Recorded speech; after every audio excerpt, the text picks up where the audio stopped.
Alhamdulillahirrabbilalamin. Wassalatu wassalamu ala asrafil anbiya'i wal mursalin. Wa ala alihi wa sahbihi ajmain. Amma ba'du. Puji syukur kehadirat Allah subhanahu wa ta'ala yang selalu senantiasa melimpahkan rahmat, taufik, serta hidayahnya sehingga pada kesempatan yang bahagia ini kita semua masih diberikan nikmat sehat, nikmat Islam sehingga dapat bertemu pada rangkaian kajian pekanan Ramadan yang terakhir. Masya Allah. Tak lupa salawat serta salam semoga tetap tercurahkan kepada junjungan Nabi kita, Nabiullah Muhammad Sallallahu Alaihi Wasallam beserta keluarga dan para sahabatnya. Karena berkat beliaulah kita dapat menikmati kehidupan yang penuh dengan kemuliaan dan senantiasa kita mengharap syafaat beliau di yaumil akhir kelak.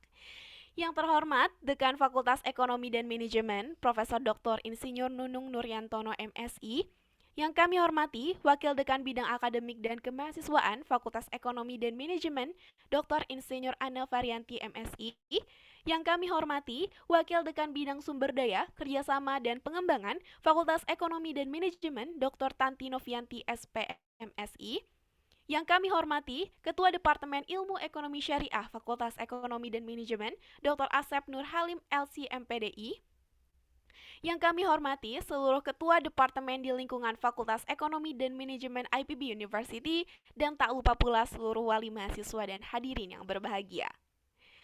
Nah, saya mau mengingatkan untuk mahasiswa IPB University bahwa di akhir acara nanti akan ada door prize untuk angkatan dengan partisipan terbanyak hari ini. Maka dari itu, yuk ajak teman-temannya hadir supaya angkatan kalian bisa membawa pulang door prize yang sangat besar sekali.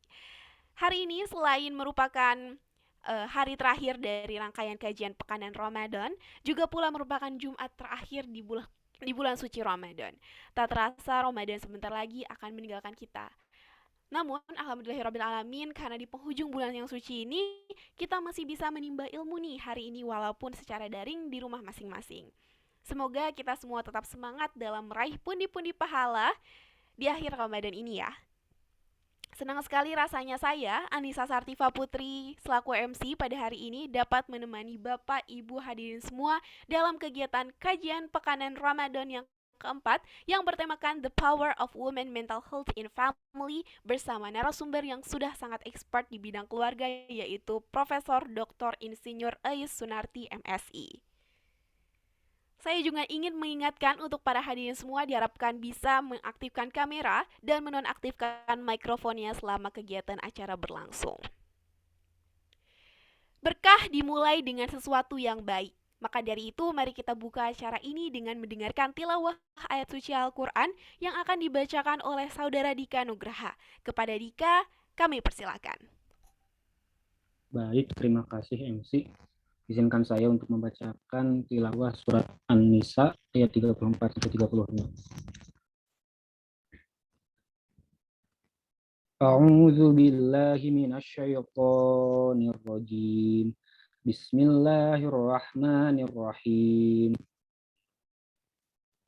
Ar-rijalu qawwamuna 'alan nisa'i bima faddalallahu ba'dahum 'ala ba'din wa bima anfaqu min amwalihim. Fassolihatu qanitatun hafizatul lil ghaibi bima hafizallah. Wallati takhafuna nusyuzahunna fa'izuhunna wahjuruhunna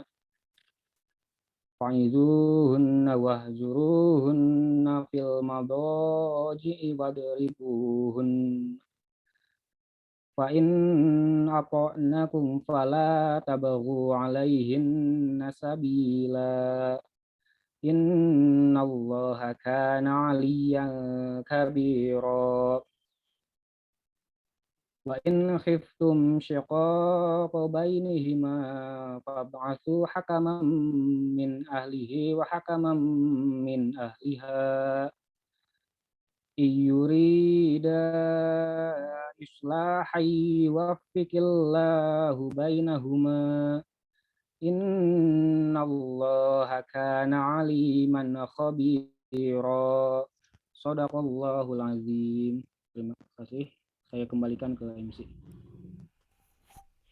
Maha suci Allah dengan segala firman-Nya. Terima kasih kepada saudara Dika yang telah membacakan ayat suci Al-Quran. Semoga dengan dibacakannya ayat suci Al-Quran tersebut dapat menambah keberkahan kegiatan kita pada sore hari ini.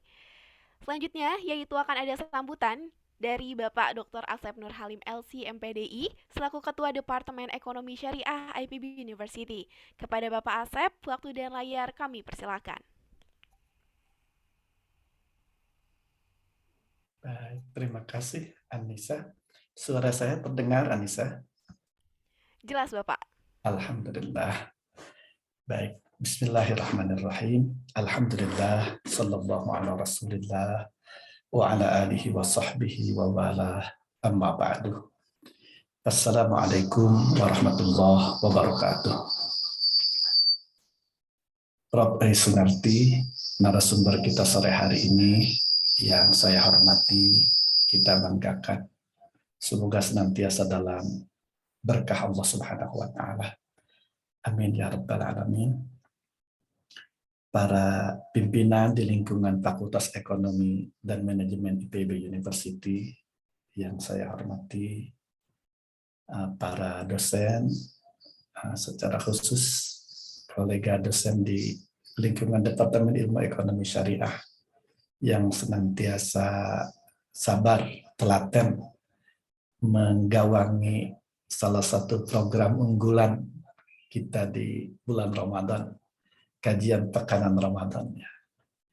Tentunya teman-teman sesi, teman-teman formasi, termasuk MC dan pembaca kitab suci tadi. Ini Bapak Ibu salah satu gawean kebanggaan putra-putri kami ya, atau gawean kebanggaan kami putra-putri kami mahasiswa dan mahasiswa Eksyar tahun ini mengangkat tema tentang keluarga. Dan hari ini puncak KPR tahun ini. Saya katakan puncak dari mulai pertama kan pasangan pengantin lama tuh saya dengan istri. Kedua pasangan pengantin muda Ustadz Irfan dan Bu Sekdek Bu Laili.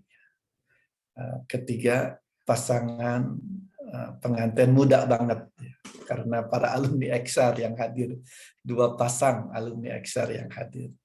Hari ini ibu kita, ahli kita yang sudah lama kita merasakan kiprahnya di nasional. Alhamdulillah hari ini berkenan membersamai kita di kajian pekanan Ramadan terakhir Ramadan tahun ini. Jazakillahu khairan Prof. Sunarti. Saya juga ingin menyapa Bapak Ibu wali mahasiswa yang berkenan hadir. Terima kasih atas kehadirannya. Juga para alumni yang hadir. Terima kasih atas kehadirannya. Teman-teman mahasiswa, mahasiswi semuanya. Subhanallah, saya lihat juga ada Ibu Ipah dari UPI. Wah, jangan-jangan banyak tamu-tamu yang tidak kita sadari dari berbagai instansi. Terima kasih atas kehadiran semuanya. Semoga Allah jadikan pertemuan ini ibadah kita, bagian dari perjuangan dakwah kita di jalan Allah Subhanahu wa Ta'ala. Teman-teman, hadirin hadirat sekalian, sebagaimana kita ketahui, perempuan itu kalau kita cermati Al-Quran, hadis, sejarah peradaban, mereka itu seperti makhluk titipan khusus Tuhan ya. Wanita itu makhluk titipan Allah Subhanahu wa Ta'ala untuk kita semua, yang harus kita jaga, kita hormati, kita pelihara. Dan tentunya inti dari kehidupan setiap manusia itu ruhnya ya, mentalnya. Jadi kekuatan mental seorang wanita, seorang ibu itu luar biasa. Dititipkan oleh Allah dalam Al-Quran, oleh Rasulullah dalam hadis, oleh sejarah dalam perjalanan peradaban manusia. Dalam Al-Quran itu adanya surat An-Nisa, surat Maryam, tidak ada surat laki-laki, apalagi surat Asep gitu, tidak ada. Paling surat Asep mah surat Asep untuk istrinya gitu, untuk putra-putrinya. Subhanallah. Dan secara khusus lagi pesan-pesan Allah tentang wanita, seperti dalam surat At-Tahrim. 3 ayat terakhir itu seakan-akan menggambarkan iman atau kafirnya sebuah bangsa itu wanita itu yang menentukan. Ketika Allah ungkapkan daraballahu masalan lilladzina kafaru imra'ata Nuhin wa imra'ata Lut. Ketika Allah menjadikan perumpamaan untuk orang-orang yang beriman, orang-orang yang inkar, orang-orang yang kafir, itu yang diangkat istrinya Nabi Nuh, istrinya Nabi Lut. Mereka istri para nabi, tapi rupanya tidak cukup. Ketika hanya sendiri, ketika hanya mengikuti diri sendiri. Namun juga perhatikan ketika Allah memberikan perumpamaan bagi orang-orang beriman. Adalah istrinya Firaun, suaminya Firaun. Tapi ketika dia memiliki kesehatan mental yang baik, dia seorang mukminah, dia mampu menjaga, bahkan menjaga amanah dakwah, sehingga dari asuhannya dakwah itu kisah membangun peradaban itu lahir. Begitupun di ayat terakhir ketika Allah menyebutkan wa Maryam ibnata Imran, bahkan dari seorang wanita tanpa suami lahir seorang nabi itu. Jadi ini jelas pesan Allah ya, tentang para wanita.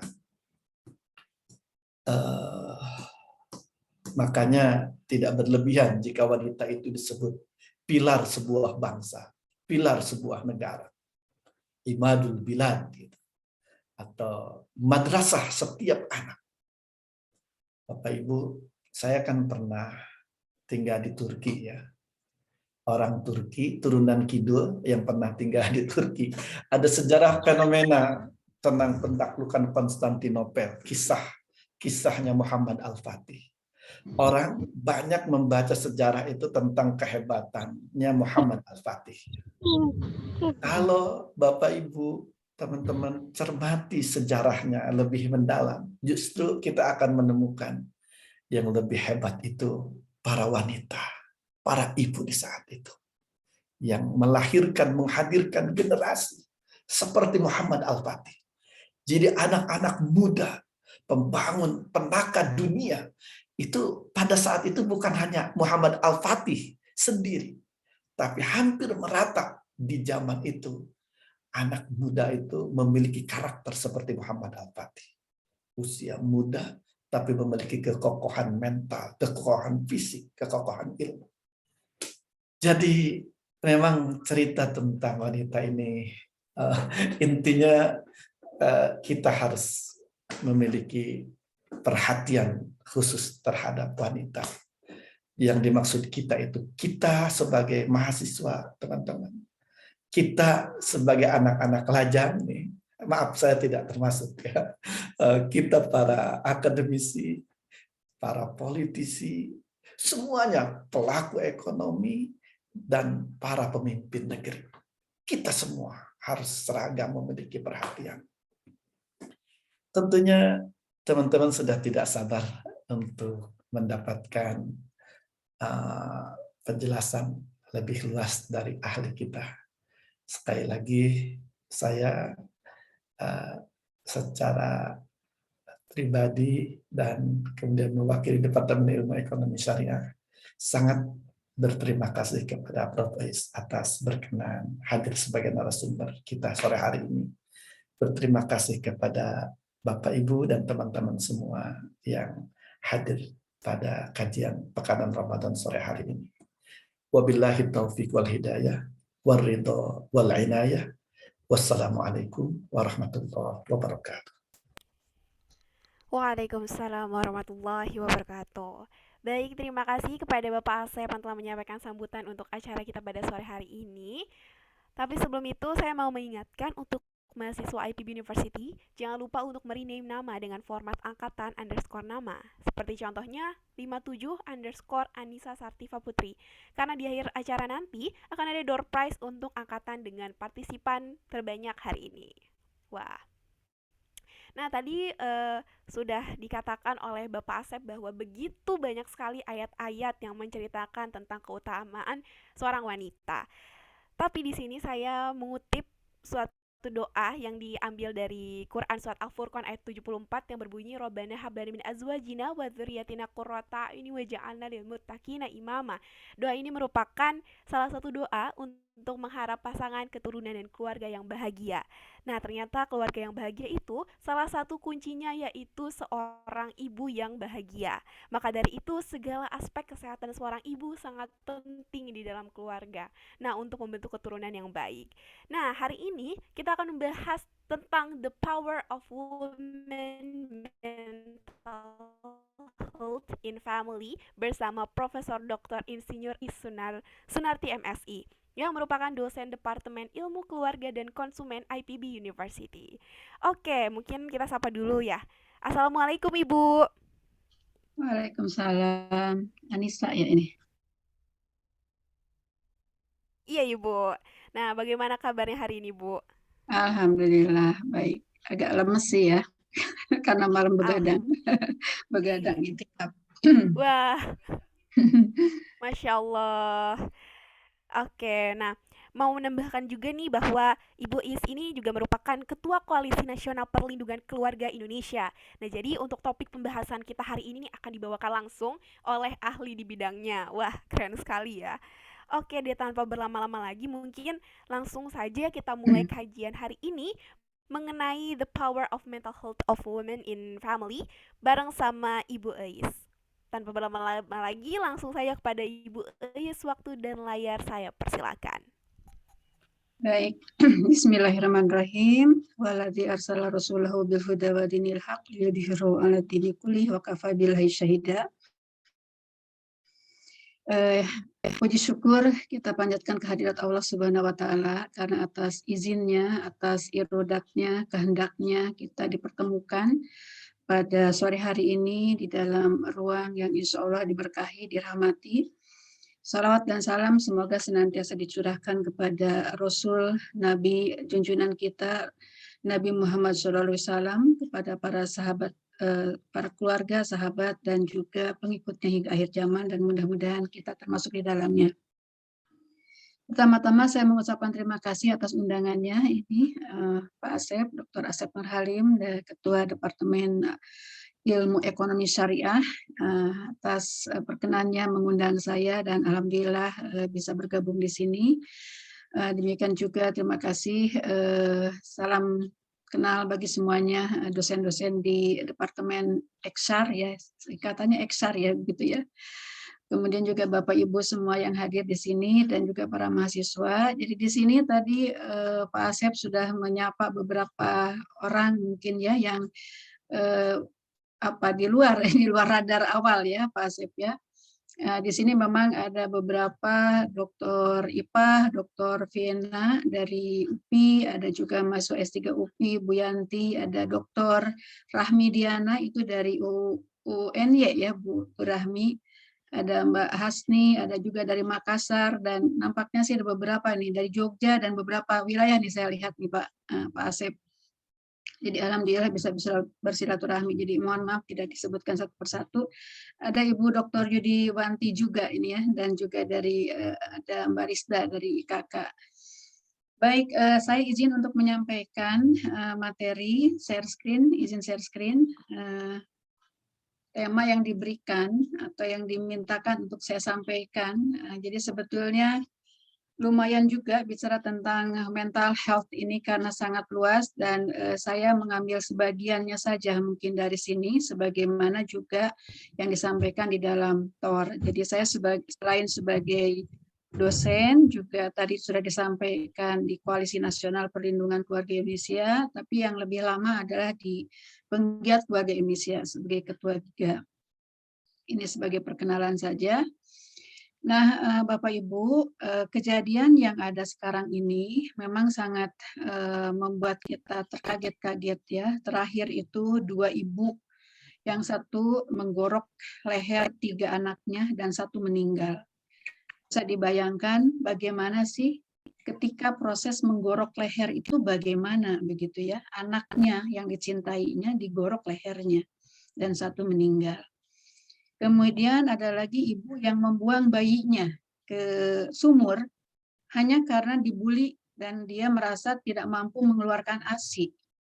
Jadi sesuatu yang kok kayaknya sepele ya, nggak bisa mengeluarkan ASI sampai hopeless, sampai kemudian sedemikian rupa gitu ya. Nah, jadi kejadian-kejadian seperti itu dan juga kejadian lainnya kalau kita data itu banyak sekali gitu ya.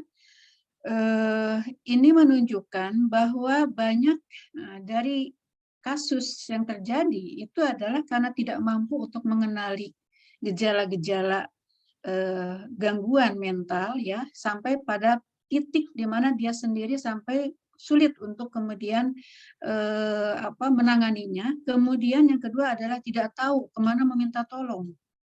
Tidak ada orang di sekelilingnya yang bisa menolongnya, karena juga dia tidak tahu kemana meminta tolong. Artinya bahwa bahkan untuk sekedar mencari orang untuk bisa menolong dia pun tidak bisa gitu ya. Jadi kiri kanan dia, siapa orang yang bisa menolong dia, orang yang dekat yang bisa membantu dia tidak ada. Bahkan suaminya pun menjadi salah satu penyebab ibu yang menggorok leher 3 anaknya itu karena merasa tidak diperhatikan ya, perasaan dia tidak bisa mengemukakan masalahnya, dia ketakutan, bahkan sampai merasa tidak berharga karena tidak merasa diperhatikan gitu ya, sampai sedemikian rupa. Jadi artinya bahwa kenelangsaan, keterpurukan, kekosongan, kesepian, dan berbagai gejala-gejala dari kesehatan mental itu spektrumnya sangat luas ya, sehingga kemudian juga tidak mudah dikenali, terutama bagi orang yang memang tidak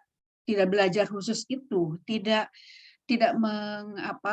sengaja mencari informasi tentang itu ya, dan kemudian ada pengabaian terhadap gangguan itu dari orang-orang di sekelilingnya.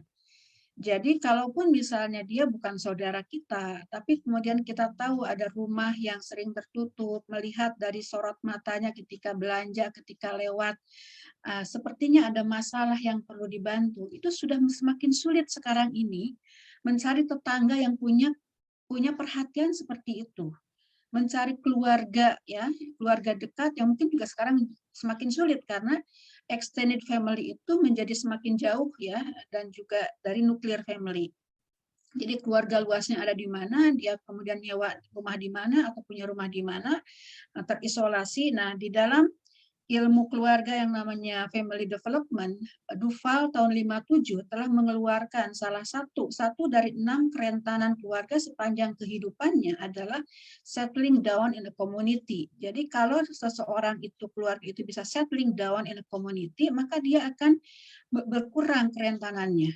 Nah, tapi kalau dia tidak settling down in community, tidak berpartisipasi, tidak dikenali oleh lingkungannya, maka akan semakin tinggi kerentanan dan membawa kepada krisis. Kasus-kasus kriminal di berbagai wilayah selalu terkena kepada orang-orang yang atau keluarga-keluarga yang tidak settling down in community. Nah, itu menarik sebetulnya nih Pak Asep untuk dibahas apa sih 6 kerentanan sepanjang kehidupan keluarga yang sebetulnya bisa kita prediksi. Predictable sebetulnya ya. Jadi when wives work, ketika istri bekerja, kerentanan apa yang sebetulnya akan muncul dan harus dikenali ya, kalau kita tidak ingin kemudian kerentanan itu berubah, meningkat, membesar, meluas, dan membawa krisis. kemudian juga tekanan ekonomi, kemudian pembagian peran fungsi tugas dan sebagainya. Dan setiap tahapan keluarga juga ada kerentanannya. Nah, kerentanan ini akan juga menjadi dasar untuk terjadinya stres, ya, krisis, dan tentunya adalah gangguan kesehatan mental. Nah, ini sebagai pengantar. Kemudian dari TOR yang diberikan oleh panitia, nah alhamdulillah jadi saya diarahkan untuk tidak secara luas membahas tentang kesehatan mental secara luas, tapi ada beberapa kata kunci tentang intinya adalah stres di ibu rumah tangga dan juga work family conflict dan juga tips atas gangguan kesehatan mental khususnya untuk refleksi di bulan Ramadan. Nah, saya membuat 4, diawali dengan spektrum kesehatan mental yang tadi juga sudah ditunjukkan bahwa itu adalah sangat luas, kadang-kadang tidak mudah untuk mengenalinya. Jadi intinya dari TOR yang diberikan, saya membagi bahwa di sana ada bahasan tentang perempuan yang bekerja dengan tidak bekerja, gitu ya, sebagai ibu, sama-sama sebagai ibu. Tapi ada yang bekerja, ada yang tidak bekerja, dan tidak bekerja mungkin bekerja di luar rumah, ya, yang saya artikan seperti itu.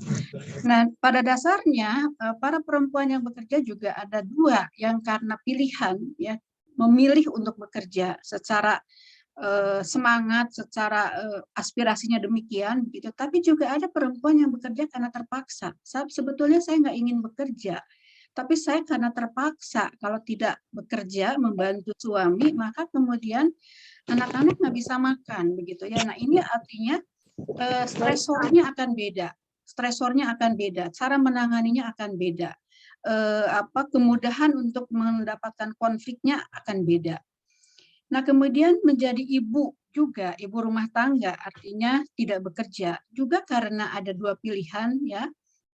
Karena memang memilih, saya tidak mau bekerja, saya ingin jadi ibu full, gitu ya, apapun saya ingin memanfaatkan pendapatan dari suami akan dikelola sedemikian rupa karena saya ingin menjadi ibu, ya, penuh gitu sebagai istri.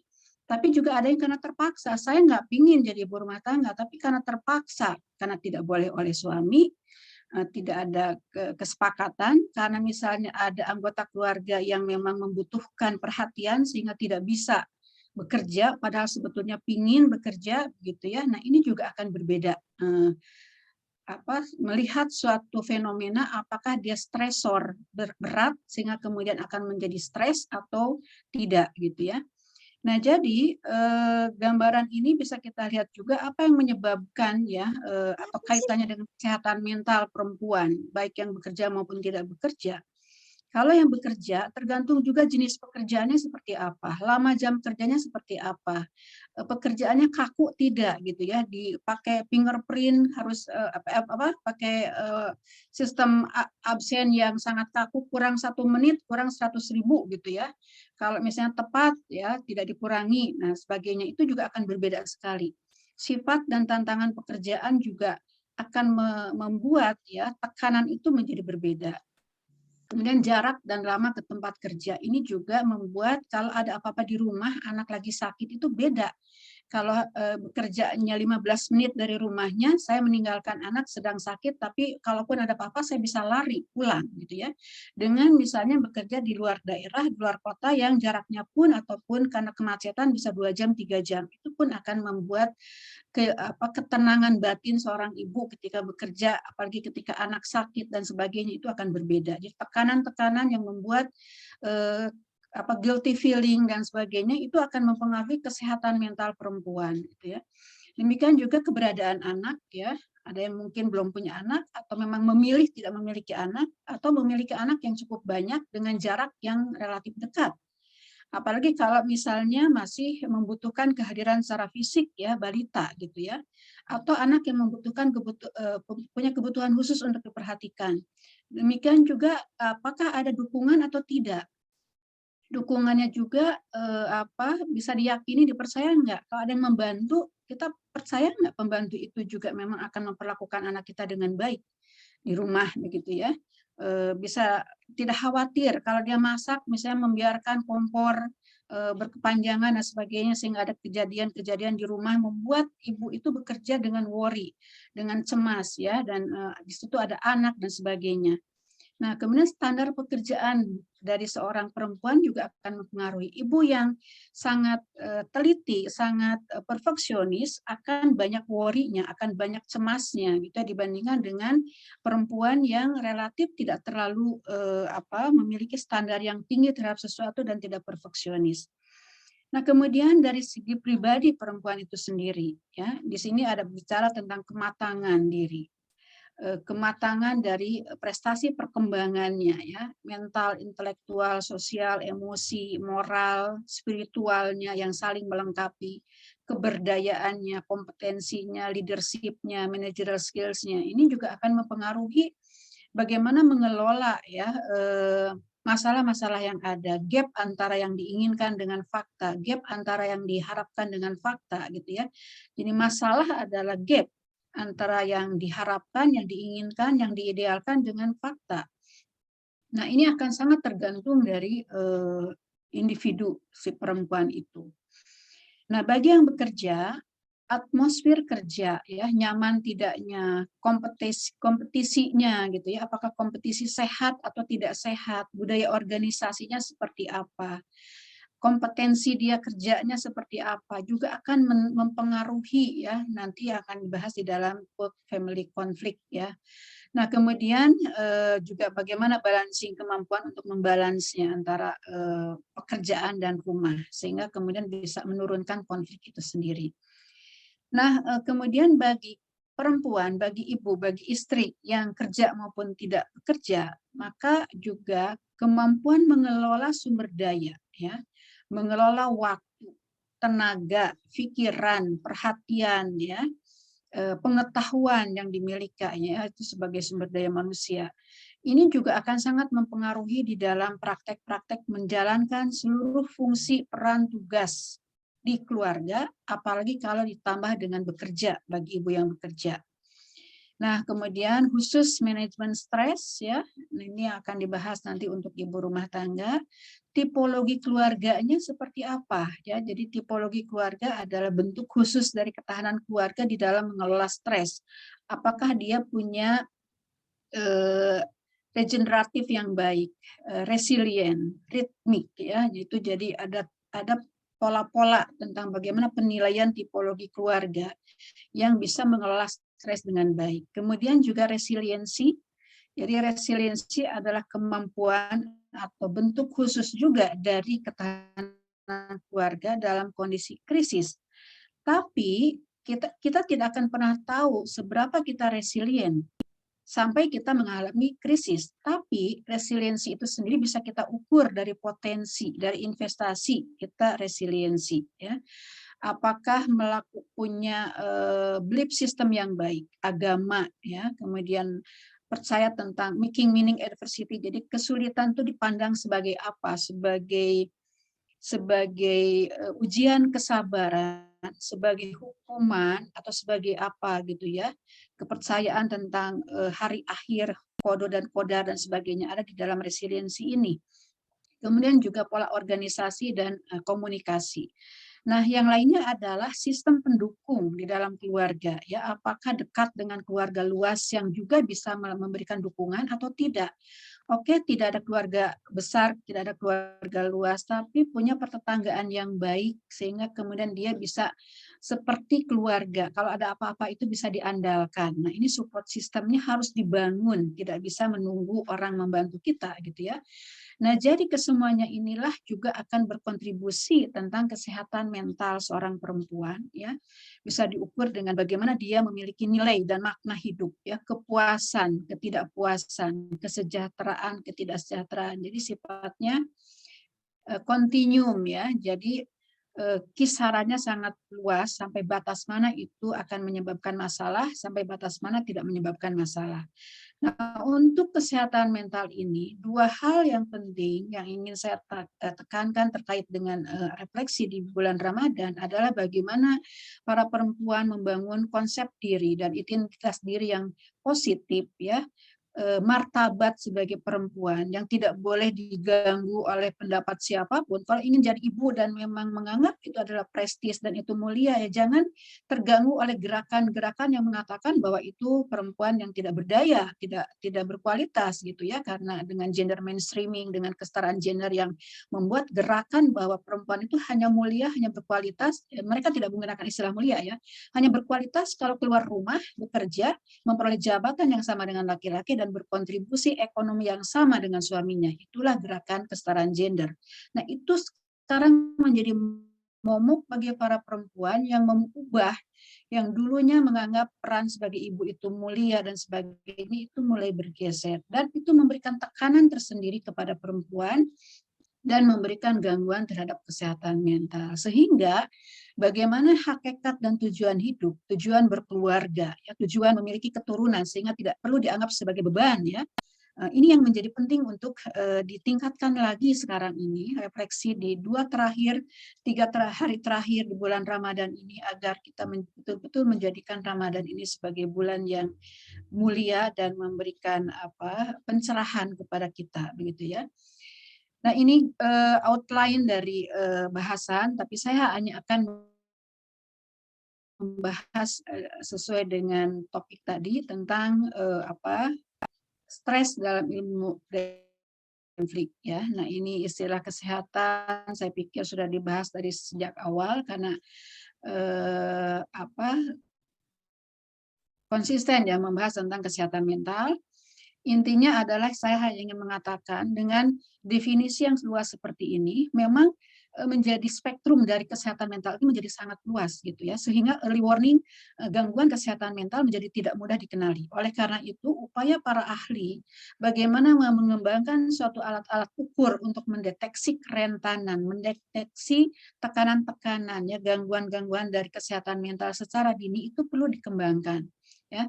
Nah, yang paling yang sudah secara umum dikenal ya dan kemudian dibahas adalah soal bagaimana pengelolaan stres ya. Jadi bagaimana secara mudah untuk melihat gejala-gejala stres dan kemudian ditangani untuk tidak berkembang menjadi depresi ya, dan kemudian untuk keluarga menjadi krisis. Nah, saya ingin menunjukkan gambar ini Bapak Ibu. Ya, jadi kalau misalnya melihat gambar ini, fenomena ini, apa yang terpikir?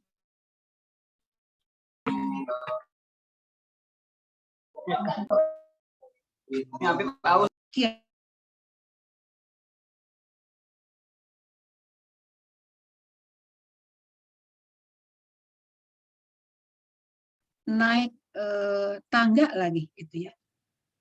Ketangguhannya itu menunjukkan sebagai suatu komponen dari kesehatan mental yang baik. Tekad yang kuat itu adalah kesehatan mental yang baik, tapi kalau digunakan secara tidak memadai gitu ya, dengan alasan yang dipertanyakan dari segi pengetahuan dan apapun gitu ya, maka itu sebetulnya bisa menunjukkan ketidaksehatan mental.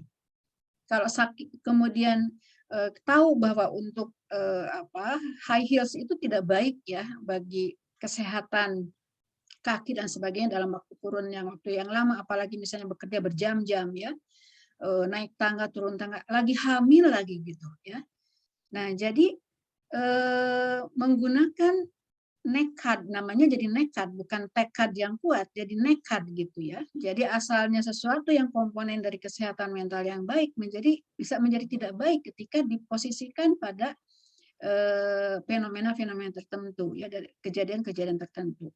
Jadi misalnya mempercantik diri bagi suami atau bagi dirinya sendiri untuk nyaman itu tidak diharamkan, tidak dilarang. Tapi jangan sampai membuat ketergantungan dan ketidakpuasan yang terus-menerus sehingga tidak percaya diri dan tergantung sehingga kemudian melakukan sulam alis, bibir dan sebagainya yang kemudian dia tidak percaya diri gitu ya, bahwa dia merasa tidak cantik kalau tidak melakukan itu sudah merupakan gangguan, apalagi kalau menjadi adiksi ya. Nah, ini contoh bagaimana sekarang banyak perempuan yang terjebak dengan namanya sensing culture.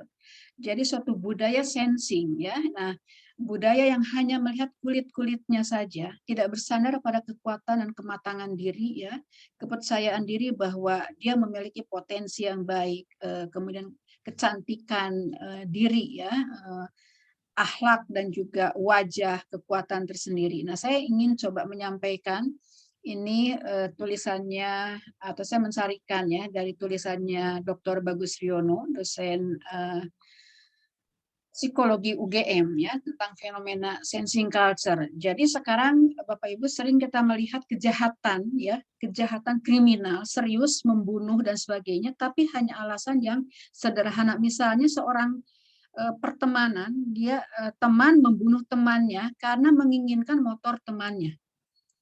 Teman membunuh temannya karena menginginkan HP-nya yang bagus, gitu ya. Hanya ingin memiliki HP yang bagus, rela membunuh. Nah, ini adalah suatu gangguan mental di mana harkat martabat seseorang itu, kepuasan dan kebahagiaan hanya diukur oleh kepemilikan materi, ya. Hal-hal yang sangat sederhana. Jadi ini sudah mengganggu dan mengkhawatirkan kita karena kita kemudian menjadi tidak yakin apakah orang di sekeliling kita punya kesehatan mental yang baik atau tidak baik gitu ya. Cucu membunuh kakek neneknya karena ingin dapat warisannya atau dapat uang untuk beli HP begitu ya. Nah, ini budaya yang namanya budaya sensing ya. Nah, fenomena ini harus kita perhatikan ya, karena itu akan membesar. Itu seperti fenomena gunung es ya, yang terjadi itu puncaknya gitu ya, hanya 5%, tapi kemudian di bawahnya yang menyebabkan itu terjadi ada persoalan besar di bawah yang mendasar gitu ya, itu yang sangat luas. Nah, tapi juga kita coba lihat juga ya tentang fenomena kesehatan mental perempuan yang bisa saya gambarkan seperti ini. Betapa kita sering melihat ibu-ibu yang ibunya mungkin kecil ya gitu ya, badannya juga tidak ya boleh dikatakan kurus, tapi gendong anaknya yang gendut gitu ya berjam-jam gitu agar supaya anaknya tidak terganggu tidurnya, itu bisa gitu. Ya, jadi kekuatan apa yang menyebabkan ibu itu bisa menggendong, membawa ini itu, bekerja dan berkorban gitu ya, demi anak misalnya. Jadi kekuatan niat, motivasi, kemudian pengorbanan itu bisa mengalahkan segalanya karena punya tujuan ya. Jadi kesabaran, ketekunan, kegigihan, ketabahan ya, kemudian resiliensi, ketegaran ketika menghadapi cobaan, keuletan usaha ya, pengorbanan tanpa batas, kesiapan menanggung risiko gitu ya. Nah, ini adalah gambaran yang selama ini menjadi gambaran umum para ibu ya di dalam menjamin anak-anaknya bisa hidup terpenuhi kebutuhan dasarnya dan sebagainya ya. Jadi kesehatan mental perempuan ditunjukkan ketika perempuan paham tentang statusnya. Ya, paham menerima dengan suka hati menjalankannya ya. Paham tentang visi, misi, tujuan, mampu mengukur kemandirian dan keberdayaannya. Keberdayaan perempuan ditunjukkan ketika dengan pengetahuan dan informasi yang dimiliki yang memadai itu mampu mengambil keputusan yang terbaik ya, yang terbaik bagi dirinya, keluarganya, lingkungannya. Jadi kombinasi itu di-blended dijadikan satu pertimbangan mana keputusan yang terbaik atas pengetahuan dan informasi yang memadai. Mampu membedakan mana yang fardu ain, mana fardu kifayah, mana yang strategis, yang mana yang prioritas ya dibandingkan dengan yang lainnya. Itulah perempuan yang berdaya. Jadi kesehatan mental itu ditunjukkan oleh keberdayaan perempuan. Oleh karena itu pemberdayaan perempuan harus membawa perempuan seperti ini, women's empowerment itu within the family. Jangan terpisah dari keluarga. Tidak boleh hanya memberdayakan perempuan ansih sebagai individu tanpa melihat di mana dia berada. Ya, karena nanti akan menjadi bermasalah kalau fokusnya kepada individu. Nah, kemudian ini jadi gambaran tentang apa itu kesehatan mental ya. Jadi dalam kondisi tentram, tenang, bagaimana ketentraman dan ketenangan yang bukan karena simplifikasi dan kepasrahan salah arah gitu ya, tapi pasrah betul-betul karena memang sudah ada perhitungan. Merasa tentram dan tenang karena yakin ada yang menjamin ya, tentang qada dan qadar telah berusaha dan sebagainya.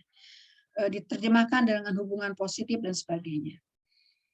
Nah, saya akan masuk ke yang nomor 2, tentang stres ibu rumah tangga. Ini definisi stres ya. Saya dulu mengembangkan tentang tulisan stres itu sejak tahun 1997 karena penelitian saya awalnya disertasi saya akan ke stres ibu hamil ya.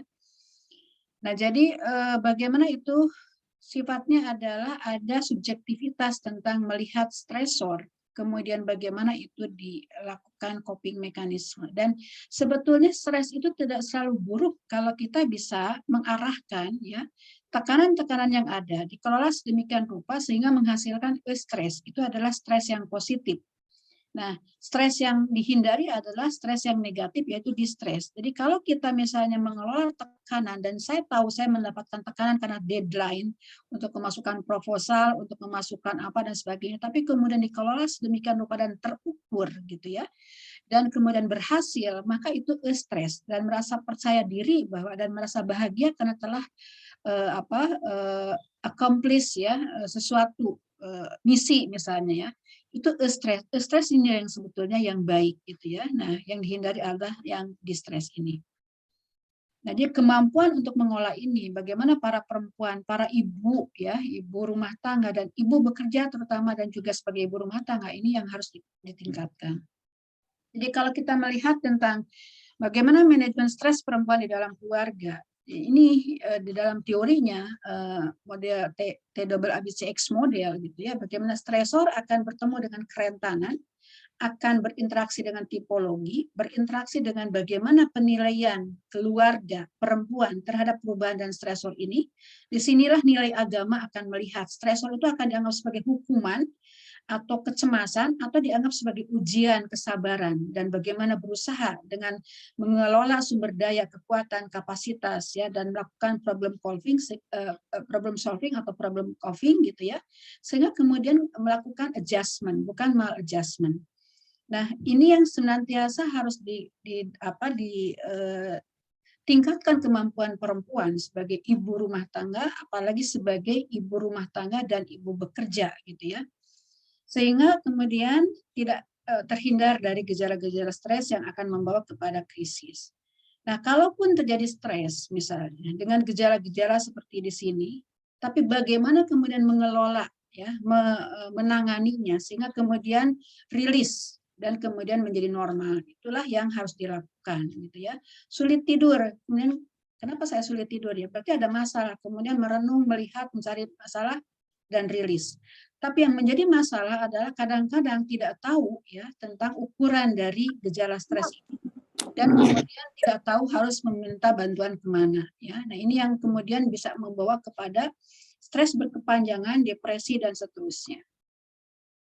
Nah, stresor yang ada di dalam kehidupan kita, perubahan-perubahan yang ada itu adalah bisa dipandang sebagai stresor sehingga sifatnya adalah subjektif gitu ya. Stresor itu tidak selalu peristiwa yang negatif, tapi juga peristiwa yang positif, termasuk misalnya mau menikah, itu stresor ya. Mendapatkan jabatan tinggi, pindah rumah gitu ya, senang, tapinya juga itu adalah stresor. Nah, dalam hal ibu rumah tangga, maka stresor bisa kita lihat di dalam ragam peran fungsi tugas ya perempuan dalam keluarga.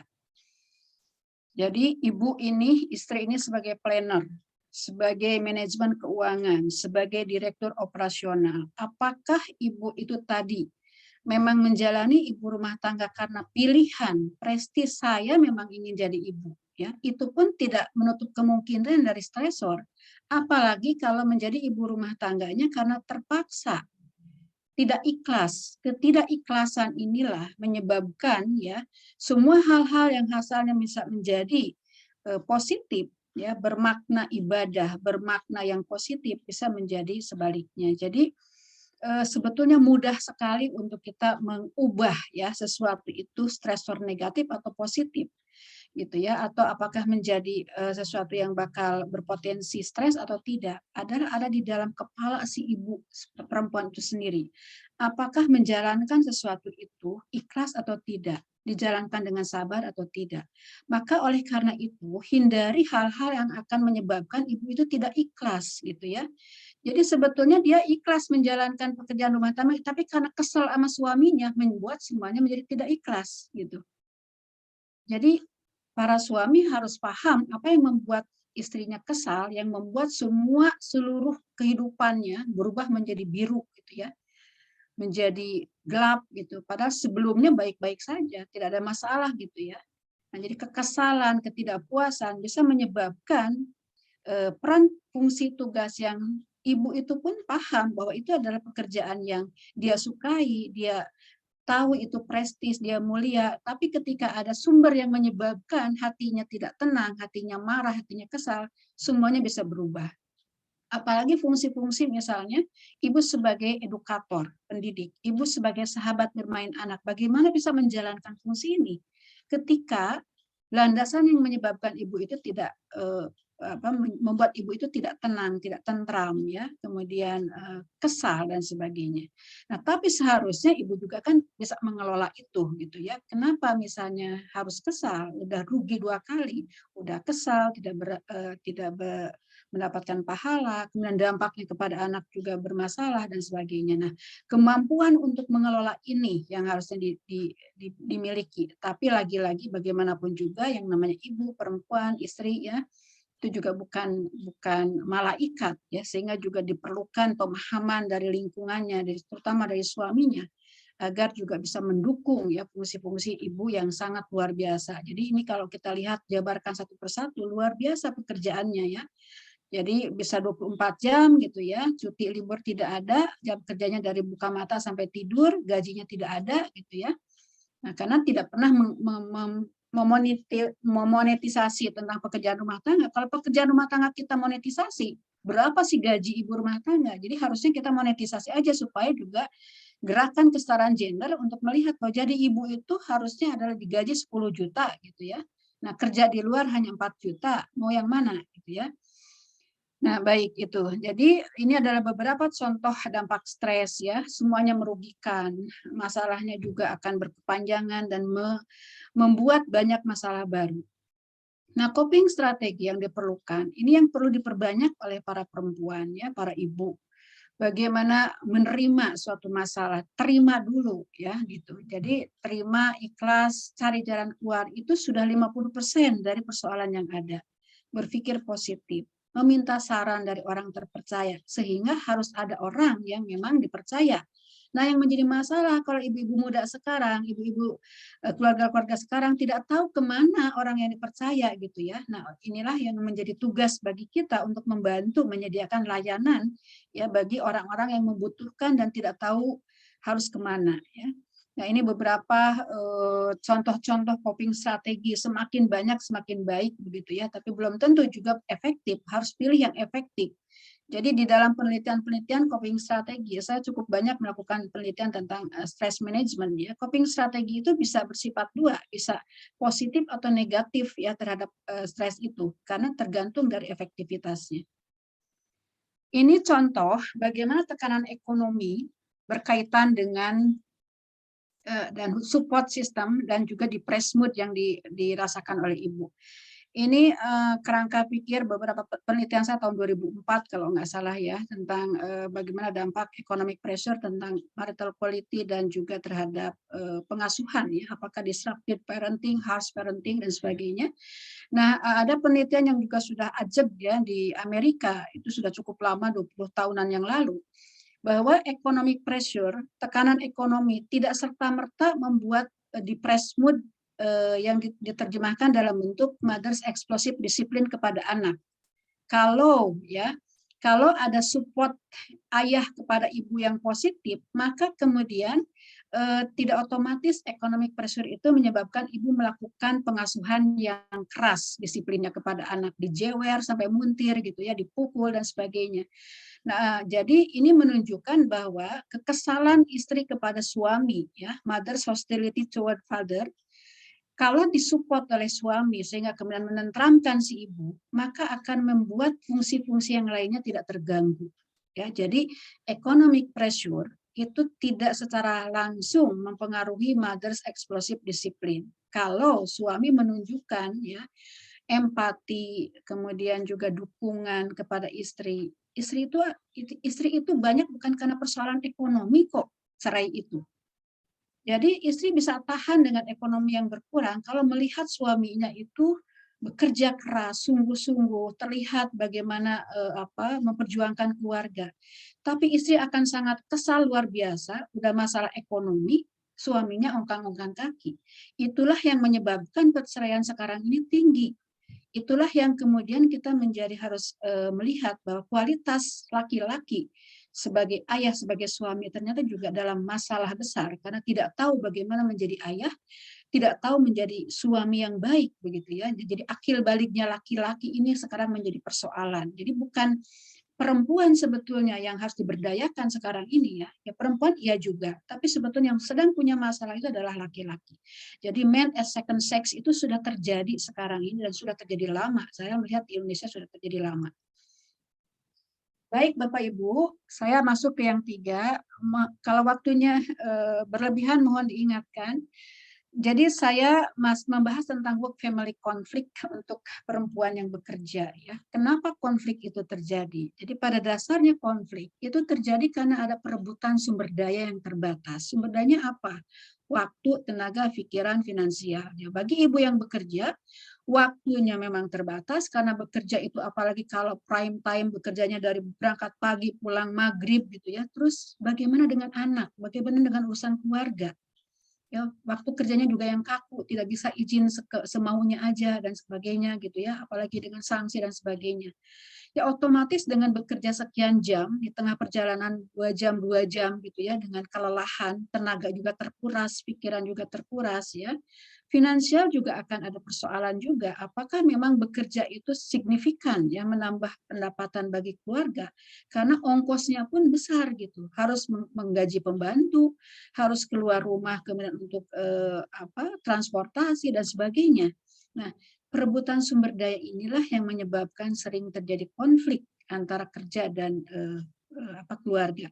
Penelitian saya tentang balancing work and family ya, work family conflict itu pernah dipresentasikan di Sydney, di New York ya. Itu masalah keluarga itu seringkali tidak signifikan mempengaruhi pekerjaan, tapi masalah di pekerjaan signifikan mempengaruhi keluarga. Jadi kalau di keluarga ada masalah, ibu itu harus direndam sedemikian rupa untuk tetap kerja dan berprestasi di tempat kerja. Tapi ketika ada masalah di tempat kerja, dibawa ke rumah. Sudah waktunya terambil, tenaga terambil, terkuras, pikiran terkuras, dibawa lagi masalah dari tempat kerja. Sehingga kemudian membuat ketidakseimbangan. Ya, dan itulah yang saya sangat apresiasi sekali kepada Duval, ya, ahli keluarga, tahun 57 bayangkan, telah mengatakan bahwa 1 dari 6 kerentanan keluarga sepanjang kehidupannya adalah when wives work. Jadi kalau tidak ditemukan support system, mekanisme yang memadai, maka akan ada banyak masalah. Anak-anak kenapa menjadi bermasalah seperti sekarang? Itu adalah karena ketidakseimbangan fungsi-fungsi keluarga. Ya. Nah, faktor penentunya ini banyak, tadi sudah disebutkan, jadi saya tidak ulang. Outputnya adalah mengganggu kepuasannya. Guilty feeling ini sangat membunuh ya bagi perempuan. Si ibu itu seringkali menahan rasa bersalah. Dan itu akan mempengaruhi kesehatannya juga, kesejahteraannya, ya, kebahagiaan dan sebagainya. Nah, faktor eksternal seperti gender mainstreaming, gerakan kesetaraan gender ini ternyata juga menjadi faktor ya mempengaruhi tentang value kerja atau tidak, value tentang bekerja menghasilkan uang dengan tidak. Ya, ini juga banyak mempengaruhi keputusan para perempuan sekarang. Selain juga tentunya adalah kebijakan lain, kebijakan yang tidak pro family. Kebijakan yang satu orang bekerja sekarang ini tidak mensejahterakan sehingga kemudian perempuan itu harus turun keluar karena memang tidak sejahtera ya. Nah, ini yang harusnya kemudian bagaimana kebijakan yang pro family ya. Cukup satu orang bekerja mensejahterakan. Ini yang kita tuntut dari para ahli keluarga. Nah, sehingga beberapa tentang tips keseimbangan kerja keluarga atau balancing work and family ini ada tentang recalling tentang tujuan keluarga, tujuan bekerja ya. Jangan sampai juga mana yang fardu ain, mana fardu kifayah ini terbalik-balik ya. Visi misi berbagi dengan pasangan, dengan anggota keluarga. Ternyata anak-anak yang penelitian ya, anak dari single mother yang memang karena meninggal ataupun karena cerai, tapi kemudian anak itu terabaikan oleh ibunya, tapi paham kenapa ibunya bekerja keras, itu ternyata tidak menghasilkan masalah. Jadi anak-anak yang terabaikan, ditinggal-tinggal dan sebagainya, tapi anak itu paham bahwa kenapa ibunya bekerja keras gitu ya, itu tidak menimbulkan dampak negatif ya pekerjaan ibunya itu. Tapi ada anak yang ibunya bekerja, tapi dia melihat anak itu melihat bahwa ibunya tidak harus bekerja pun tidak akan kekurangan, tidak ada pembagian fisik dari ibunya bekerja kepada anak. Anak tidak paham dan anak merasa terabaikan. Itulah yang menghasilkan anak-anak yang bandel-bandel, anak yang bermasalah sekarang ini. Itu hasil penelitian yang cukup lama ya di berbagai negara. Nah, ini beberapa tips ya, tingkatkan kualitas komunikasi, interaksi, apapun, apalagi dengan sekarang ya, dengan di era digital gitu ya. Bisa dioptimalkan lah dengan WA, dengan foto dan sebagainya, video call dan sebagainya. Kelola sumber daya dengan baik ya. Kemudian kesepakatan pembagian tugas, kesepakatan dalam situasi darurat, siapa yang menangani apa dan sebagainya, susun rencana dan jadwal kegiatan keluarga dan pekerjaan, daftar kebutuhan strategis dan prioritas, hindari yang betul-betul tidak perlu.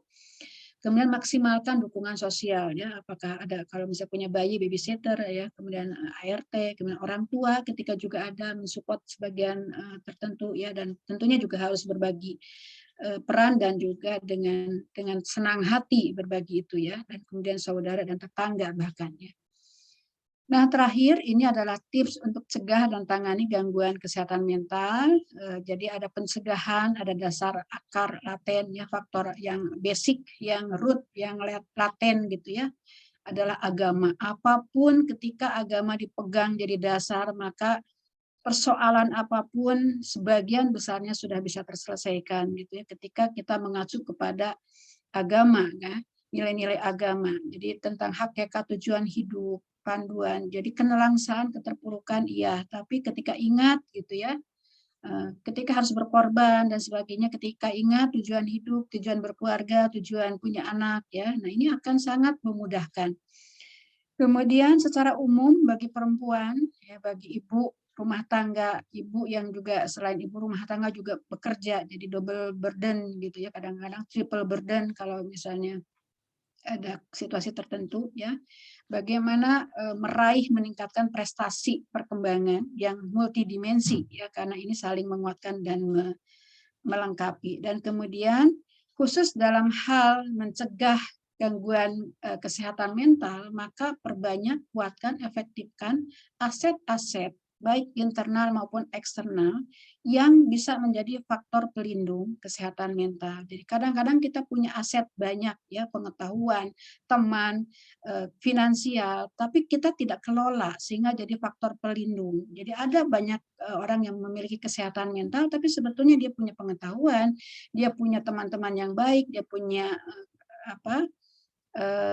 kekayaan gitu ya, atau finansial yang cukup untuk bisa mencegahnya, tapi tidak dimanfaatkan. Jadi kemampuan untuk mengubah aset jadi faktor pelindung inilah yang seringkali tidak dioptimalkan atau bahkan mungkin tidak terlalu paham. Ya. Ini adalah suatu gambaran tentang konsep resiliensi.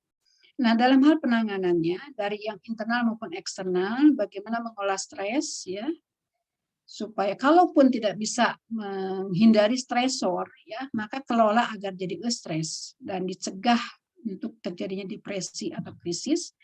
Kemudian bagaimana konsep diri yang positif ya, pribadi yang hangat dan terbuka ya, mandiri, membantu sesama itu membahagiakan ya. Kemudian menggunakan aset internal yang jadi faktor pelindung untuk mengganggu, ya terutama adalah menggunakan acuan agama. Dari luar adalah aset eksternal yang juga menjadi protektif faktor, jejaring yang ada, dukungan sosial yang ada, pertemanan ya. Kemudian juga yang secara spesifik adalah meminta bantuan dan penanganan seperti dari ahli agama, dari konselor, dari psikolog, bahkan juga mungkin psikiater gitu. Nah, terakhir ini saya melihat bahwa bagaimana secara dini kita mengenali gangguan kesehatan mental, ada ketidaktenangan batin, gelisah, tegang, tertekan gitu ya, khawatir, cemas, rasa takut ya, takut ini itu, takut meninggal, takut anak dan sebagainya, takut suami, kenapa gitu ya. atau bentuk yang lain, kemarahan, ya, kekesalan yang terus-menerus, kok mudah sekali tersinggung dan bahkan kemudian eksplosif gitu ya, rasa iri, dengki dan sebagainya, ya, kekosongan hati, kesepian. Nah, kesepian ini jangan disepelekan karena ternyata sekarang menjadi masalah kesehatan mental yang merebak ya, yang seringkali tidak dikenali gitu. Bahkan di Inggris sekarang sudah ada kementerian kesepian, ya, anti kesepian ya. Jadi karena loneliness itu menjadi salah satu sumber dari bunuh diri ya. Nah, jadi di refleksi di bulan Ramadan, saya pikir bahwa ini adalah waktunya untuk mengoptimalkan walaupun tinggal beberapa hari lagi, tapi tentunya sudah dilakukan selama ini adalah bulan mulia ya, bulan bagaimana kita dekat untuk interaksi dengan Al-Quran sebagai sumber kebenaran ya, bagaimana kita didorong untuk ikro, membaca ya kekuasaan Allah di muka bumi, ya ayat-ayat kauniyah, kita meyakini sebagai makhluk diciptakan sehingga tidak ada lain kecuali sami'na wa ta'na gitu ya. Kemudian memahami tentang bentuk ibadah sebagai tujuan hidup itu banyak ya, sehingga kemudian bisa melakukan banyak hal. Kita bisa exciting karena banyak tantangan hal yang bisa kita lakukan, sehingga kemudian kita akan dialihkan dari persoalan-persoalan seperti tadi, ketegangan, kegelisahan, kekhawatiran dan sebagainya. Nah, tentunya zikir sebagaimana juga hanya dengan berzikirlah membuat hati kita tenang ya.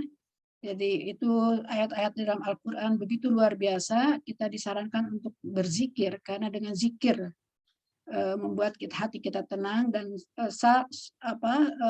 ayat-ayat tentang untuk sabar dan sholat sebagai penolong gitu ya. Jadi dari ada berbagai persoalan kita meminta tolong, kita berdoa, meminta bantuan, dipermudah dan sebagainya kepada Yang Maha Kuasa gitu ya. Dan kita yakin bahwa Allah itu dekat sebagaimana lebih dekat dengan urat leher dan kita diminta untuk sabar dan sholat. Dan yang saya pikir cukup signifikan di dalam mengurangi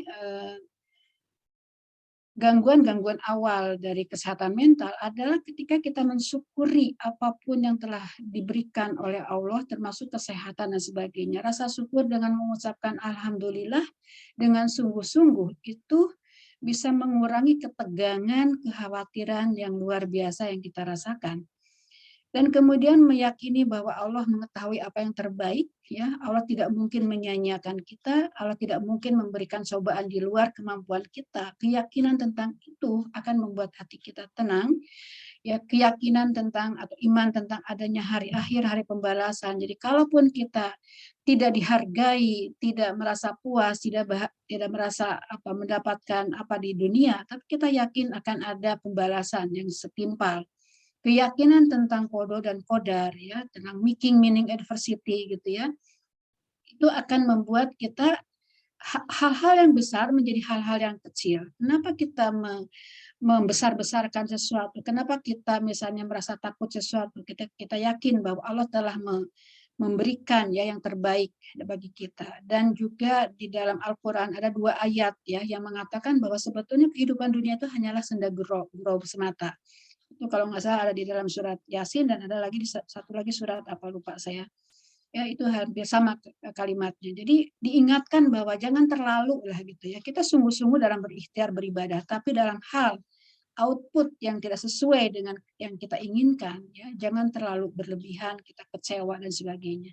Satu hal yang terakhir adalah ketika menghadapi berbagai persoalan, bahkan misalnya kesulitan hidup. Kalau kita melihat bagaimana role model kesolehan para wanita syahidah ya, Khadijah ya di akhir hayatnya ya, bagaimana ekonomi yang asalnya dia adalah saudagar menjadi seperti itu dan dengan keikhlasannya. Aisyah, Siti Fatimah, kemudian istri Ibrahim, istri Fir'aun. Sebetulnya apa yang kita alami tidak sebanding dengan yang mereka alami, sehingga kemudian dengan kita mengambil pembelajaran ya itu akan membuat kita menjadi tenang, tentram ya, tidak berkecamuk berbagai persoalan yang akan membawa kepada persoalan-persoalan gangguan kesehatan mental yang lebih akut ya. Nah, ini hanya beberapa ayat-ayat yang kita harus semakin berinteraksi dan menggunakan panduan dalam Al-Quran untuk kita ingat ya. sebagaimana tugas kita adalah untuk beribadah di surat Az-Zariyat ya ayat 56, kemudian juga tentang kedudukan sholat, ibadah, hidupku dan matiku hanya untuk Allah dan sebagainya. Demikian juga kesulitan atau misalnya keresahan ataupun berbagai masalah kita ketika misalnya mengurus anak ya, ada hal-hal yang tidak dikehendaki dan sebagainya. Maka motivasi agar tidak meninggalkan anak atau keturunan yang lemah ya, ini juga bisa memotivasi para ibu, para perempuan untuk mengambil keputusan yang terbaik, termasuk yang ibu bekerja gitu ya. Jadi nanti akan bisa melihat mana keputusan kalau misalnya sampai pekerjaan itu yang sebetulnya tanpa bekerja pun masih memungkinkan untuk bisa sejahtera ya dari suami, pendapatan dari suami, bukan karena alasan ekonomi. Padahal ada anak yang membutuhkan gitu ya. Anak yang harus dicegah dari berbagai penyimpangan, maka ya harus berani untuk mengambil keputusan yang terbaik dengan alasan surat An-Nisa ayat 9, karena ketika kita kemudian anak keturunan kita menjadi yang lemah ya karena berbagai persoalan itu juga akan terkena pertanggungjawaban. Demikian juga tadi sudah disampaikan ya Pak Asep tentang At-Tahrim ayat 6 ini. Jadi bagaimana sebetulnya kewajiban untuk perlindungan terutama dari laki-laki ya, tapi juga istri, ibu juga suatu pasangan yang harus serasi untuk sama-sama ya bagaimana melindungi keluarga dari ini. Demikian yang bisa saya sampaikan. Mohon maaf jika waktunya berlebihan. Saya kembalikan ke Mbak Anissa. Terima kasih. Baik, terima kasih kepada Ibu Eis atas ilmunya. Oke, sebentar saya sedikit terkendala ini.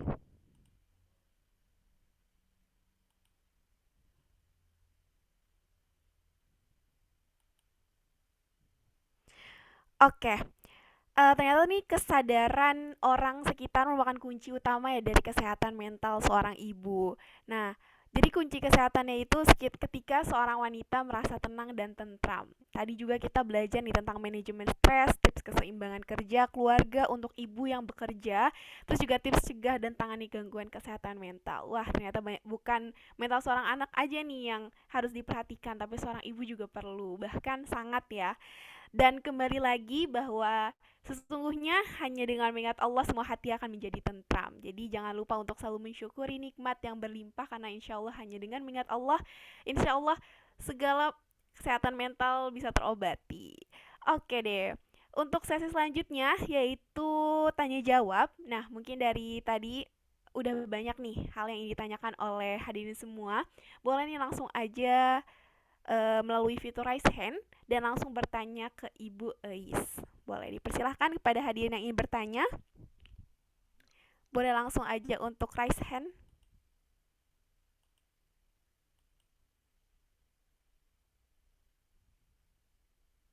Ayo. Oh ya. Oke, mungkin dari Meli dulu ya, Ica. Iya, dipersilakan Kak Meli. Oke, terima kasih atas kesempatannya dan terima kasih juga buat Bu Eis atas penyampaian materinya. Mungkin mohon maaf apabila pertanyaan saya nanti di luar ini ya Bu, di luar yang sudah dijelaskan. Mungkin ini Bu, seperti yang kita tahu gitu ya, bahwa banyak banget nih anak-anak di seumuran saya gitu ya, khususnya mahasiswa yang mungkin sekarang sering banget mengeluh stres, mengeluh capek gitu ya Bu. Nah mungkin yang ingin saya tanyakan, apa benar gitu Ibu, tingkat religiusitas itu ada hubungannya dengan tingkat kerawanan stres gitu. Jadi apakah orang itu semakin soleh itu semakin dia jauh dari stres atau justru gimana ya? Atau justru itu tuh tidak ada kaitannya gitu Bu? Karena seperti yang yang saya rasakan gitu ya di antara teman-teman saya, kalau misalnya sudah stres itu bukannya meningkatkan ketakwaan, justru mencari kesenangan gitu Bu. Nah apakah itu tuh sebenarnya ada kaitannya atau tidak? Mungkin itu aja Ibu. Terima kasih. Langsung ya Anissa, biar satu-satu.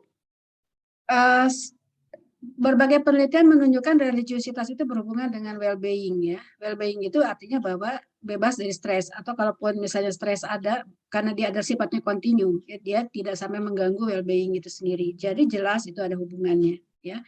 Nah, cuma memang religiositas itu kalau penelitian-penelitian di luar itu kan tidak selalu menunjukkan ke Islam sebagai Muslim gitu ya, tapi kita meyakini bahwa kalau kita berzikir aja itu membuat hati kita tenang gitu. Itu udah kita harus yakini itu ayat Al-Qur'an. Cuma persoalannya mungkin ya sekarang ini belum kedekatan generasi atau terhadap Al-Qur'an ini yang harus dicek ya. Seberapa kita mengenali ayat-ayat Al-Qur'an dan dijalankan di dalam kehidupan kita gitu. Nah, jadi mungkin ini menjadi agenda juga ya untuk dilakukan riset ya gitu. Tapi bahwa panduannya sudah jelas. Kalau kita misalnya mensyukuri saja terhadap apa yang dimiliki, kekecewaan itu sendiri bisa berkurang. Coba saja melakukan eksperimen. Kita mensyukuri sesuatu, maka kekecewaan itu akan berkurang gitu ya. Nah, jadi kekhawatiran kemudian tekanan-tekanan pun akan berkurang ya ketika kita melakukan zikir, kemudian bukan tanpa harus melakukan usaha ya. Jadi zikirnya untuk ketenangan. Persoalan detailnya tetap harus dilakukan usaha bagaimana caranya menyelesaikan misalnya skripsi ataupun perkuliahan gitu ya, disertai dengan tadi. Jadi zikir ya, dan kemudian kembalikan lagi tentang tujuan aktivitas kita. Tujuan mahasiswa kuliah itu kan untuk apa? Mencari ilmu itu kan juga dianjurkan ya. Itu juga bernilai ibadah ya. Menyenangkan orang tua ketika kita bisa berhasil itu juga ibadah. Kemudian kuliah berhasil untuk masa depan yang lebih baik, untuk membangun keluarga yang baik, untuk berketurunan yang baik, untuk berkontribusi kepada masyarakat, menjadi generasi penerus yang diandalkan, itu kan ibadah gitu.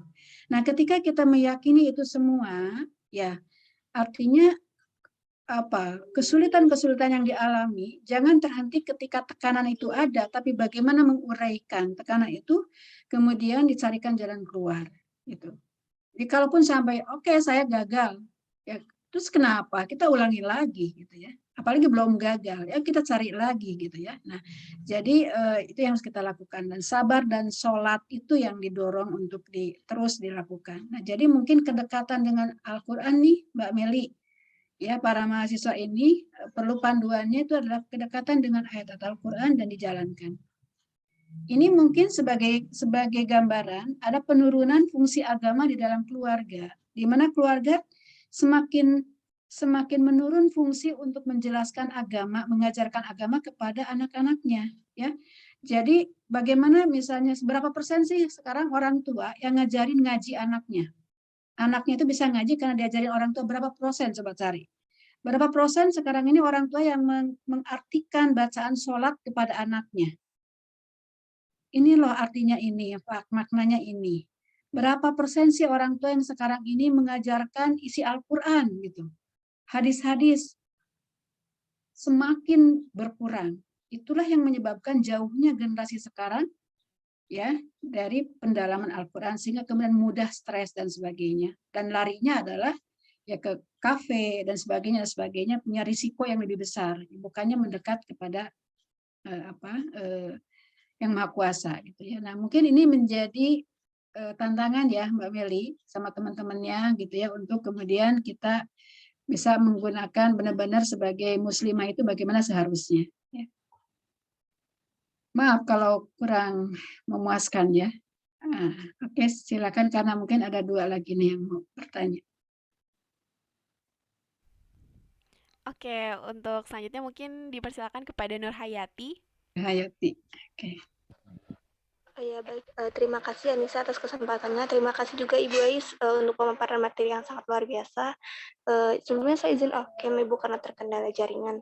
Jadi di sini saya izin bertanya. Ya, mungkin sedikit menyinggung pertanyaan tentang Kameli tadi ya, mengenai stres gitu. Tadi sempat disinggung bahwa tidak selamanya stres itu buruk gitu. Ada juga stres yang baik gitu. Nah, namun mungkin sebagai mahasiswa gitu ya, ataupun sebagai anak dalam keluarga, itu bagaimana gitu Ibu cara kita mengetahui gitu bahwa stres ini baik atau tidak gitu. Karena terkadang ketika stres atau tekanan itu datang, kita langsung mengartikan bahwa stres itu sebagai hambatan gitu Ibu. Sulit bagi kita untuk memilih oh stres ini baik atau buruk itu.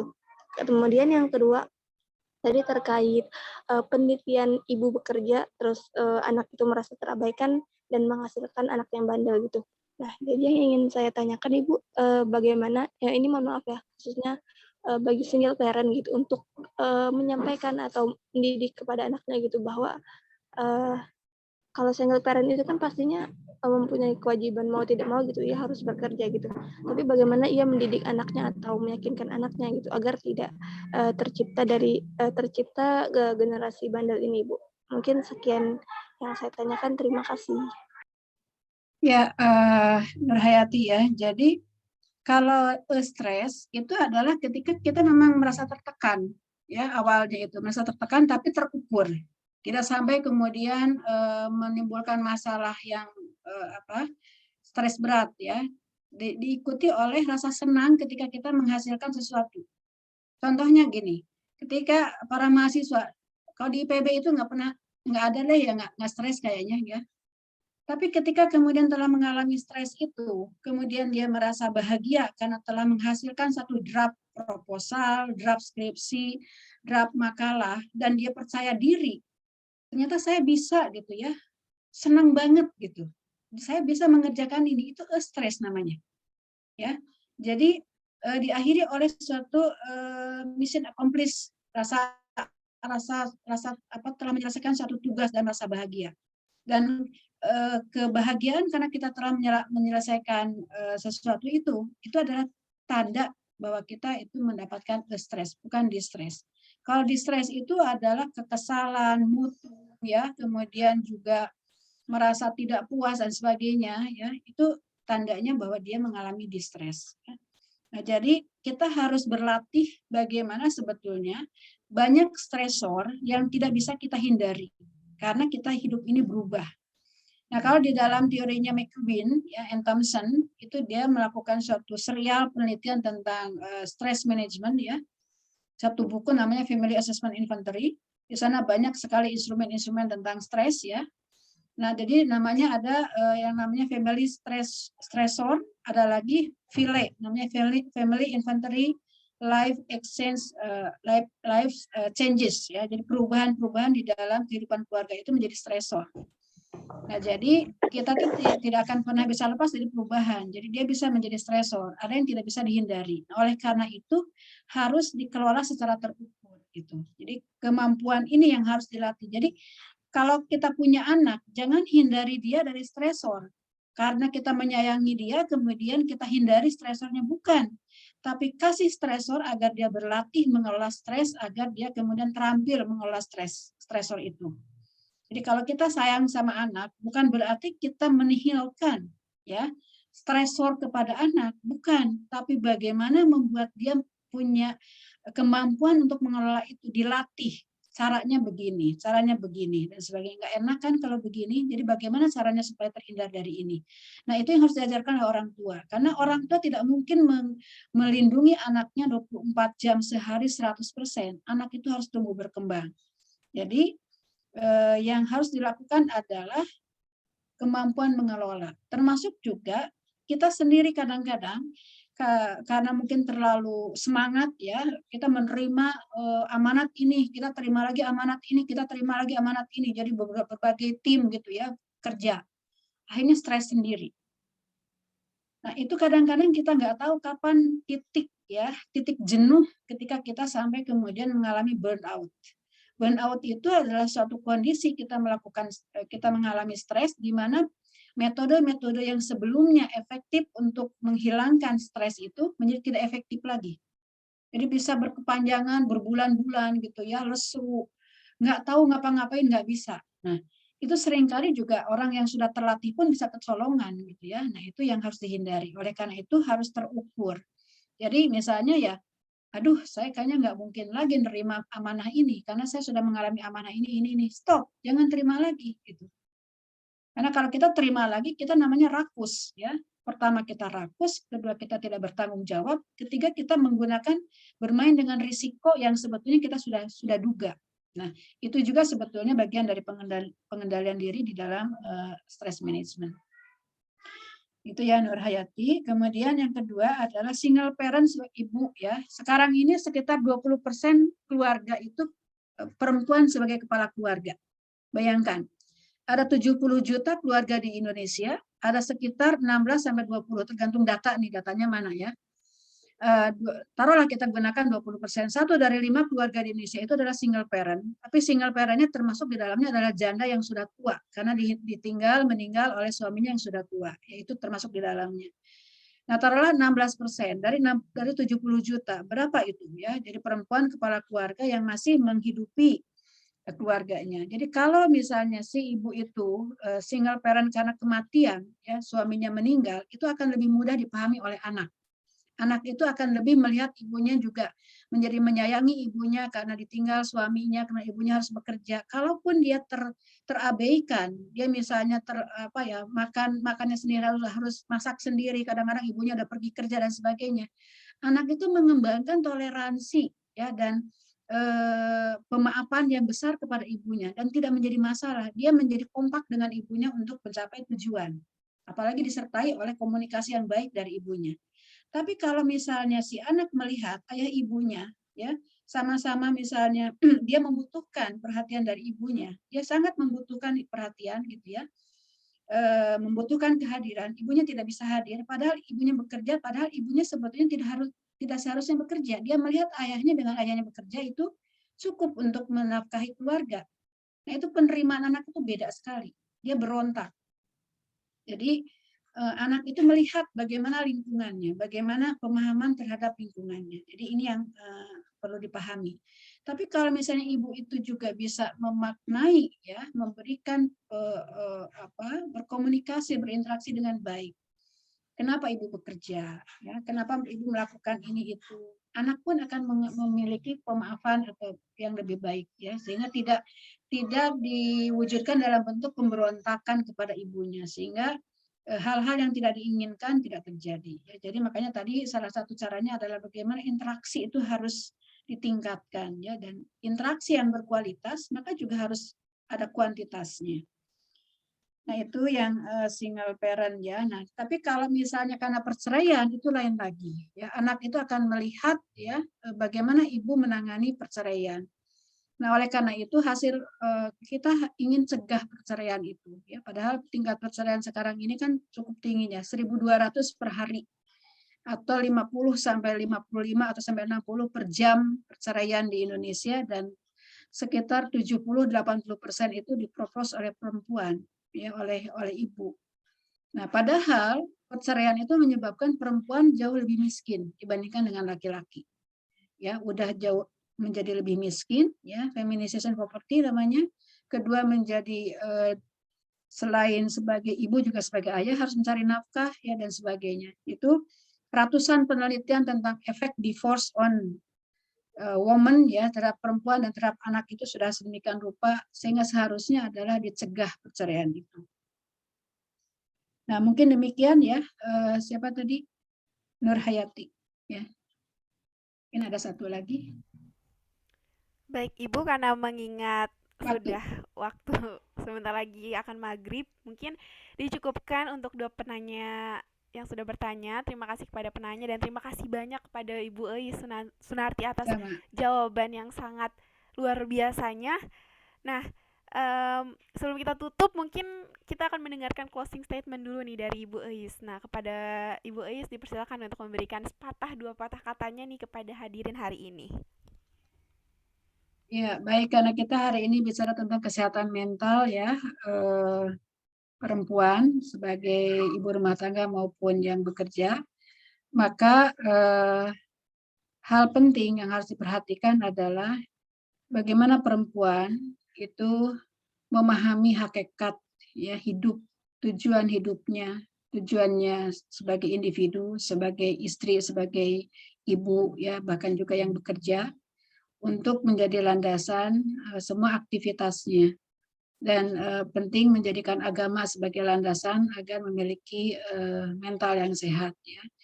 Perempuan punya ketangguhan yang luar biasa, tapi juga punya kerentanan yang sama yang luar biasa juga. Oleh karena itu, perempuan harus mengenali semua itu agar bisa mempertanggungjawabkan ya semua kedudukannya sebagai diri sendiri ya kepada Allah yang Maha Kuasa, sebagai ibu dari anak-anaknya, sebagai istri dari suaminya, sebagai anak dari orang tuanya, sebagai teman dari temannya dan seluruhnya. Jadi itu semuanya harus dipertanggungjawabkan. Jadi penting bagi perempuan untuk memiliki prestasi perkembangan ya dilandasi oleh nilai agama dan kembali menggunakan agama ya sebagai landasan di dalam menghadapi persoalan-persoalan kehidupan. Mungkin demikian ya Mbak Anissa dari saya. Baik. Kembali lagi tetap landasan agama itu yang penting ya Bu ya. Agama yang akan menentukan cara berpikir, cara mengambil keputusan, cara bertindak, cara menyelesaikan masalah, melihat sesuatu itu jadi A atau B, hitam atau putih, itu adalah nilai yang diwarnai oleh agama kita. Benar Hakikat sekali. sebagai makhluk dari Yang Maha Kuasa ya, dan hakikat dari tugas kita di dunia adalah untuk beribadah kepadanya. Wa ma khalaqtul jinna wal insan illa liya'budun ya, itu di Azariyat ayat 56 dan juga di dalam surat Al-An'am 162 ya, inna sholati wa nusuki wa mahyaya wa mamati lillahi rabbil alamin. Itu cukup dengan itu ya, insya Allah kita mencegahlah untuk tidak terkena gangguan mental yang parah. Kalaupun ada sedikit-sedikit kita normalkan kembali gitu, itu biasa ya, tapi jangan sampai menjadi parah seperti yang sekarang sudah jadi fenomena gunung es.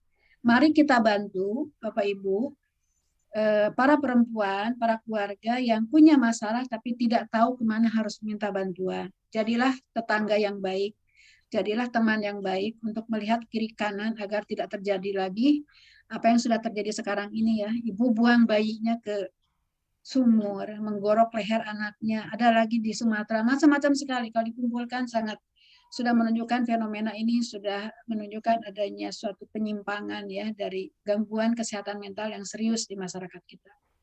Terima kasih. Baik, terima kasih banyak Ibu Eis. Ingat untuk kita sebagai wanita untuk bisa bercerita nih, harus bercerita tentang permasalahan kita. Oke deh, sebelum berpisah, mari kita dokumentasikan dahulu nih kegiatan kita yang penuh keberkahan dan penuh dengan insight yang sangat luar biasa ini. Nah, kepada para hadirin yang tidak memiliki kendala, diharapkan untuk menyalakan kameranya. Saya tunggu ya. Ayo, mungkin ibu-ibu sekarang banyak banget nih ibu-ibu yang mungkin sambil nyambi siapin untuk buka puasanya. Boleh kita on cam dulu?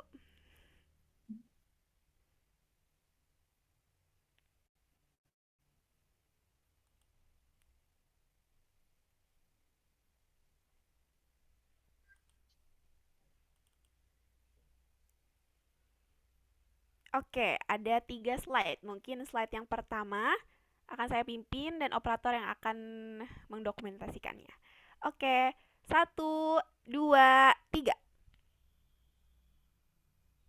Untuk slide yang kedua, 1, 2, 3. Untuk slide yang ketiga, 1, 2, 3. Oke. Baik, terima kasih semuanya Pak Asep. Baik, Terima selanjutnya kasih, ke Terima kasih Prof. Eis. terima kasih. Ya, terima kasih Bu Laili. Bapak Ibu, Bang Hadir, terima kasih. sekali. Ya, ada Bu Yudiwanti ini. Dari Bogor atau dari mana ini? Ada Baik, Bu Yanti, sebelumnya Lindiani, Bu Vina, ini banyak ini iya teman-teman. Ibu. Mohon maaf Ibu, sebelumnya Terima akan ada kasih, penyerahan sertifikat nih Bu. Ah gitu, oke. Iya, untuk Bu Eis sebagai pembicara yang akan diberikan langsung nih oleh Ketua Departemen Ilmu Ekonomi Syariah kita, Bapak Asep Nur Halim. Kepadanya saya persilahkan. Ibu, hatur nuhun sekali. Ya, sama-sama. Terima kasih Pak Asep nih atas Sangat. undangannya. Sangat bermanfaat, sangat menguatkan. Semoga Allah membalas dengan banyak keberkahan. Amin ya rabbal alamin.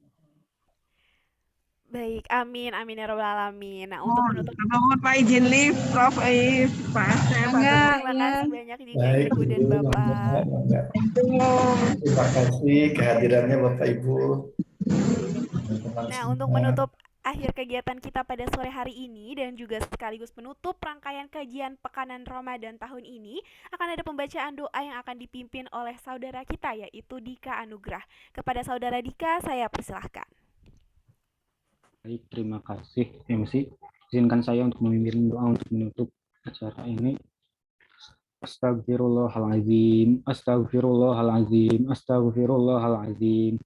Allahumma innaka ta'lamu anna hadhihi al-qulub qad ijtama'at ala mahabbatik wa taqat ala ta'atik wa tawahhadat ala da'watik wa ta'ahadat ala nusrati syari'atika fawasik. Allahumma rabitataha wa adim wuddaha wahdiha subulaha wa mlaha binurikal ladzi la yakhbu wasra sudurha bi faizil imani bik. Allahumma inna nas'aluka salamatan fid din wa afiatan fil jasad wa ziyadatan fil ilm wa barakatan fil rizki wa taubatan qoblal maut wa rahmatan indal maut wa magfiratan ba'dal maut. Allahumma hawin alaina fi syakaratil maut wa naziatan minan nar wal afwa indal hisab. Rabbana atina fid dunya hasanah wa fil akhirati hasanah wa qina azaban nar. Subhana rabbika rabbil izzati amma yasifun wassalamun alal mursalin walhamdulillahi rabbil alamin. Amin. Saya kembalikan ke MC. Baik, terima kasih kepada saudara Dika. Semoga dengan pembacaan doa tadi kita selalu diiringi dengan keberkahan oleh Allah Subhanahu wa taala. Amin, amin ya rabbal alamin. Baik, sesuai janji saya bahwa akan ada door prize untuk angkatan mahasiswa IPB University yang dengan partisipan terbanyak, maka untuk pengumuman door prize akan langsung dibacakan oleh Mbak Fauziah. Kepada Mbak Fauziah, dipersilahkan.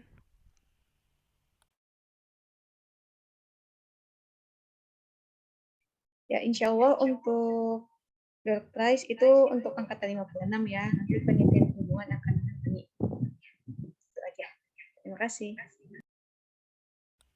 Wah, selamat kepada angkatan 56 meraih door prize kajian Pekan Ramadan tahun ini. Jadi mungkin angkatan selanjutnya bisa berkontribusi lebih di tahun depan ya.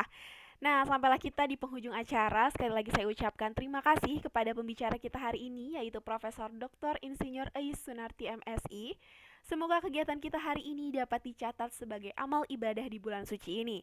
Walaupun Ramadan segera berakhir, semoga kita senantiasa istiqomah menjalankan segala ibadah yang selalu kita lakukan di bulan suci Ramadan ini, walaupun Ramadan telah berakhir.